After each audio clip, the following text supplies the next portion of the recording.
In this episode, you get to see how I evaluate a dividend stock, Finning International.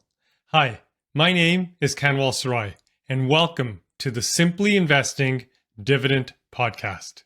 Keep in mind, this is not investing advice. I am not an investment advisor, certified financial planner, or a broker. I am an educator and dividend value investor. Stock buy or sell decisions are based on many factors, including your own risk tolerance. When in doubt, please consult a professional advisor. Let's get started. We are going to be looking at Finning International. This is a Canadian company, and we are going to be looking at the 12 rules of Simply Investing and then making a decision as to whether or not this is a company that you should consider investing in. So keep in mind that our approach and my approach is to invest safely and reliably for the long term, regardless of what happens in the stock market. Our focus is on the dividend income rather than the stock price itself. So how do we invest safely and reliably? We do that by investing in quality dividend stocks. So not just any stock, but a quality stock. And not just at any price, but when the stock itself is priced low. Okay, so how do we know when we're looking at a company whether or not it is a quality stock, and how do we know that it's priced low? So for that, I've created what I call the 12 rules of Simply Investing. You can see them up on the screen now, and if you're listening to the audio version, not a problem. In this episode, I am going to go through each of the rules one by one and apply them to our company in today's episode, which is Finning International. So let's get started. Finning International trades on the Toronto Stock Exchange. So it is a Canadian company. It is the world's largest Caterpillar dealer. So the company sells, rents, and provides parts and services for equipment and engines to customers in various industries. And this includes mining, construction, petroleum, forestry, and a wide range of power system applications. The company offers articulated trucks, pavers, backhoe loaders, compactors, and lots of other types of equipment and vehicles. You can see them up on the screen here, so I'm not going to read them all, but there is quite a bit of equipment that the company sells and rents and services as well. The company itself is 90 years old. It was founded in 1933. It's headquartered in Vancouver, Canada. Currently has 12,452,000 employees. And the company operates not only in Canada, but South America, the UK, and Ireland. So for those of you that are interested, the stock symbol on the Toronto Stock Exchange is FTT for Finning International.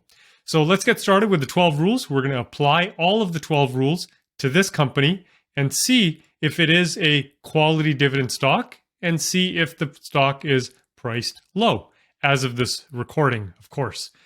Let's start with rule number 1. Do you understand how the company is making money?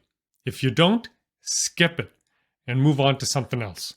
Okay, now I forgot to mention this at the beginning, but in order for us to invest in any company, a company must pass all of the 12 rules of Simply Investing. So not just 9 out of 12 or 8 out of 12, but all of the 12 rules. If a company fails even one rule, we skip it, move on to something else. Okay, so let's get back to rule number 1 here. Do you understand how the company is making money? And in this case, in this episode, we are looking at Finning International. And like I said before in the introduction, the company sells, rents, and provides parts and services for equipment and engines to customers in various industries. This includes mining, construction, petroleum, forestry, and power system applications. So having read this, and if you're still unsure, I would recommend go to the company's website, take a look at what the company is doing. So you don't have to be a subject matter expert or a genius in understanding what the company is doing, but just a general understanding of how is this company making money. And so my general understanding is that the company sells and rents construction equipment. And then they also provide parts and services and service that equipment to the different industries that we just talked about. So for rule number 1, I'm going to say, in my opinion, this company passes rule number 1. So let's move on to rule number 2. 20 years from now, will people still need its products and services? So again, now we focus on the industries that this company is in. And this company serves the mining industry, serves the construction industry, petroleum industry, and the forestry industries. So again, in my opinion, when I think about rule number 2, this company, I believe, is going to be around for 20 years or more, just because of the industries that the company is in. Those industries are still going to be around in 20 years, and they're still going to require the type of equipment that Finning sells and rents to them. So the company passes rule number 2. Let's move on to rule number 3. Does the company have a low-cost competitive advantage? So in other words, we are looking for companies that are industry leaders in the industry that they're in. So if we take a look at the industry that Finning is in, its other main competitor in Canada is Toromont. So this is another Canadian company that is in the same industry. It is providing similar product and services. Now, if you look in Canada alone, this is it. These are the top 2 competitors in this industry. So each of them do have a low-cost competitive advantage.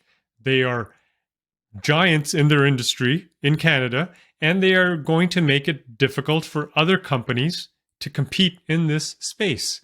And they've been around for a while. Finning has been around for 90 years, doing and offering the same product and services for 90 years. So they do have a low-cost competitive advantage.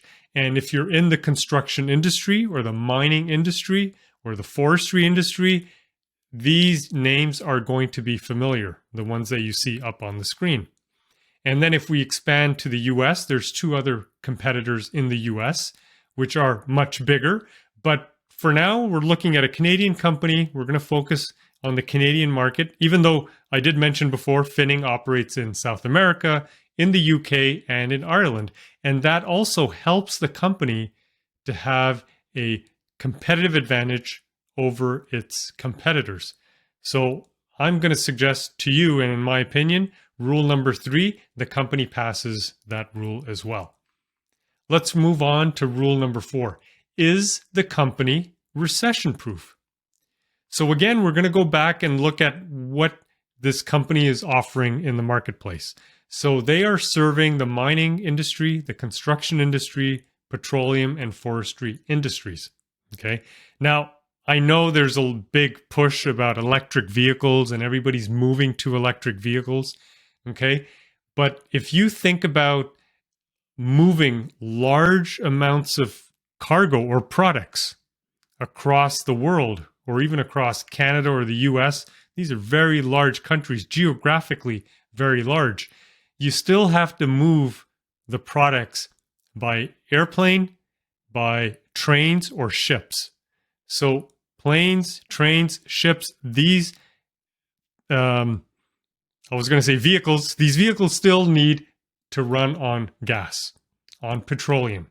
Okay, we're not there yet with electricity running large, gigantic cargo ships across oceans.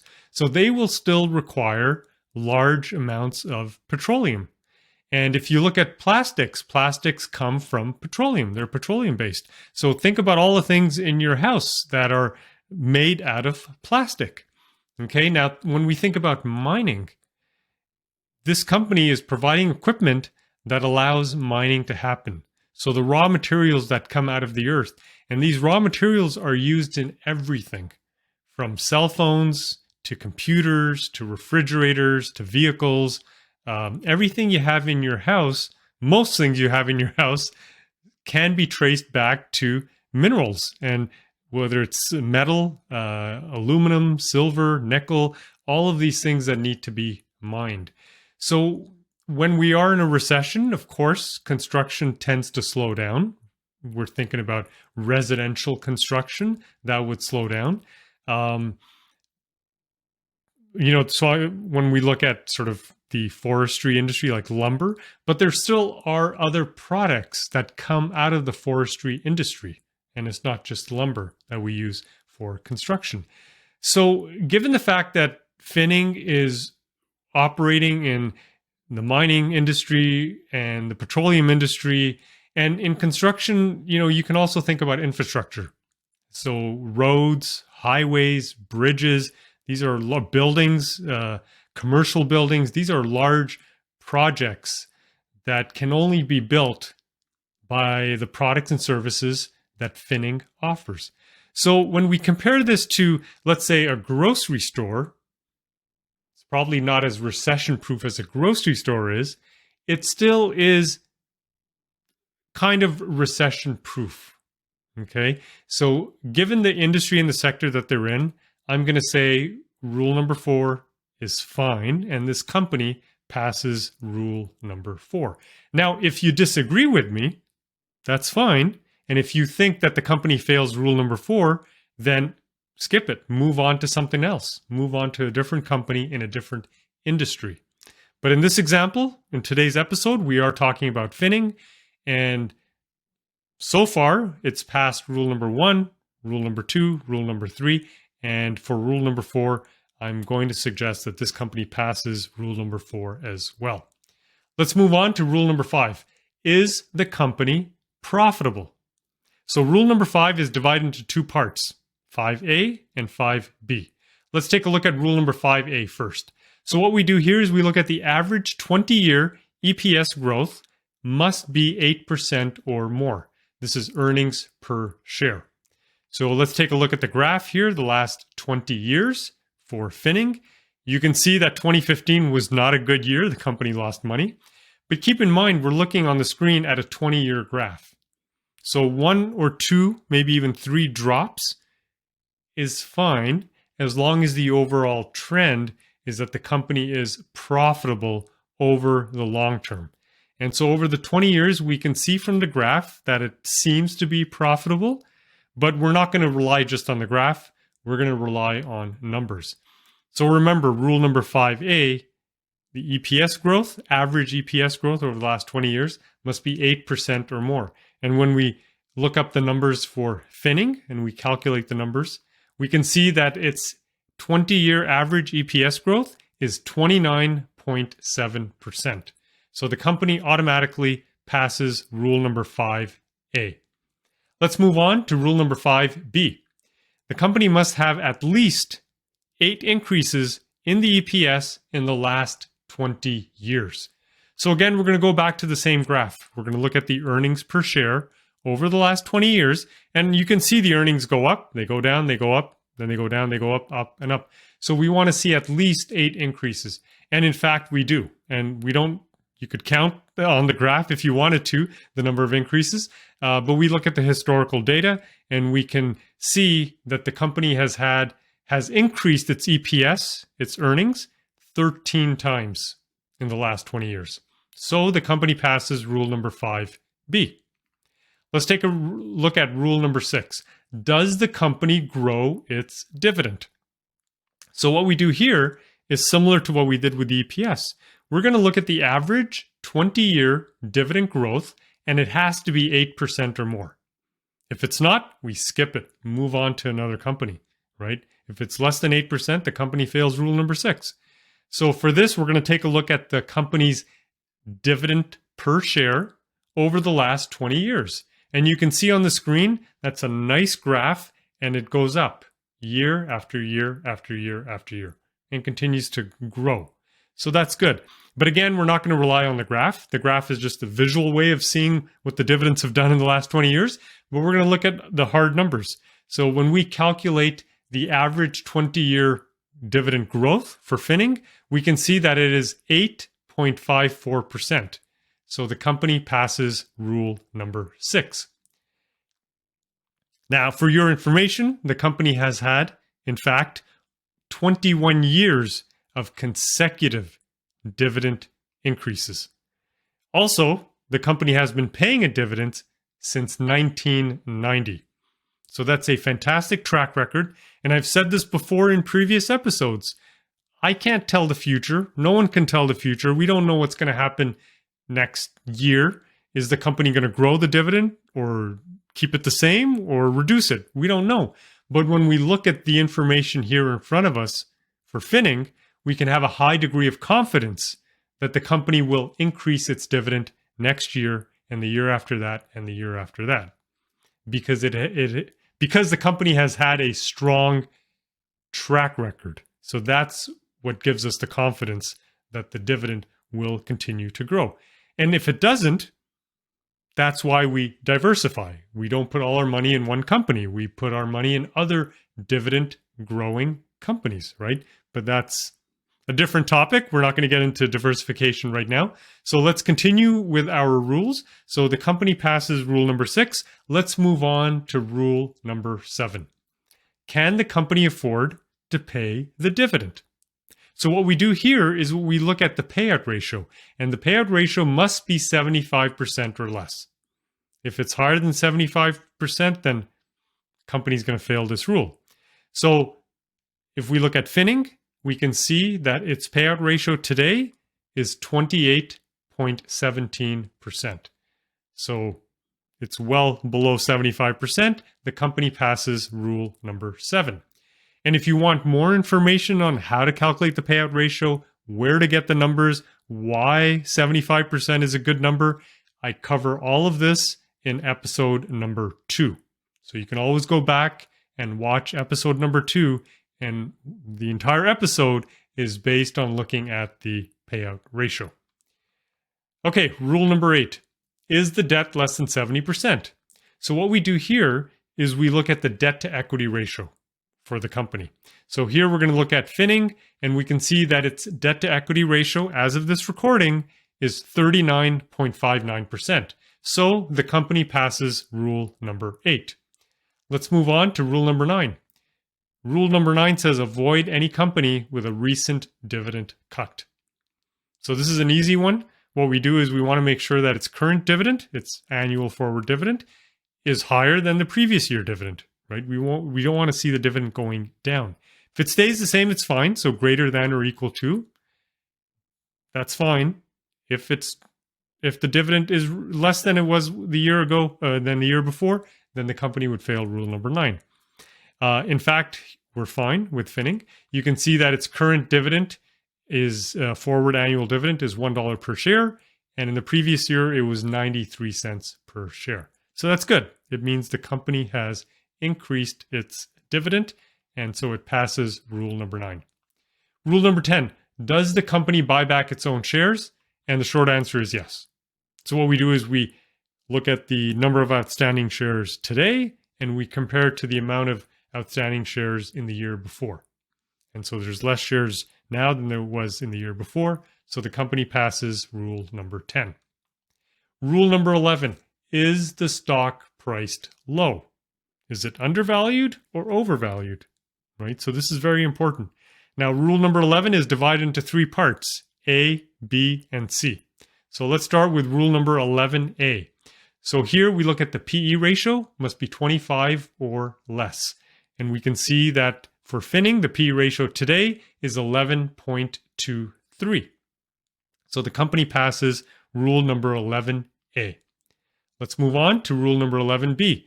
Here we're going to look at the current dividend yield, and we want to make sure it's higher than the company's 20-year average dividend yield.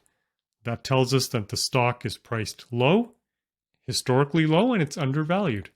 So we can see that Finning, today, its current dividend yield is 2.51%, which of course is greater than its 20-year average dividend yield of 2.32%. So the company passes rule number 11B. Let's move on to rule number 11C. The PB ratio must be 3 or less.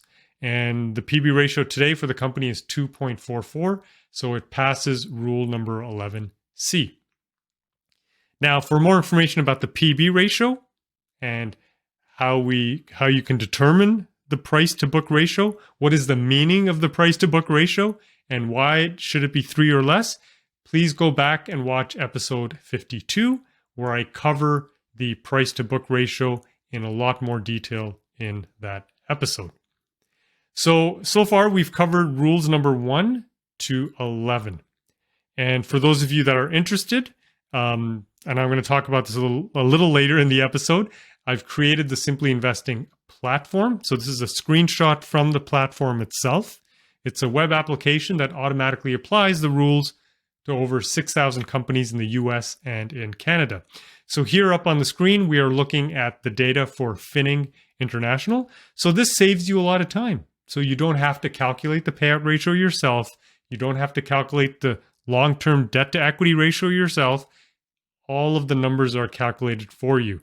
And if you start on the left-hand side of the table and move to the right, you can see we cover rules number 5A, 5B, rules number 6, 7, 8, 9, 10, rule number 11, A, B, and C. So we have all of the rules calculated for you and all of the values are there. So a quick scan of this table from left to right will show you that this company, Finning, passes all of the rules from rules number 5 to rule number 11. You're still responsible for rules number 1 to 4, just like we covered at the beginning of this episode. Okay, last rule, rule number 12. Keep your emotions out of investing. This is a hard one. This has nothing to do with the company, has everything to do with you as an investor. In order to be a successful dividend investor, you need patience and discipline. Patience to ride out market downturns. So don't panic when stock prices come down, and don't get greedy when prices are going up. So we want to keep the emotions out of it. We don't want to get attached to the stock price or get attached to the company. Follow the 12 rules. This is your checklist.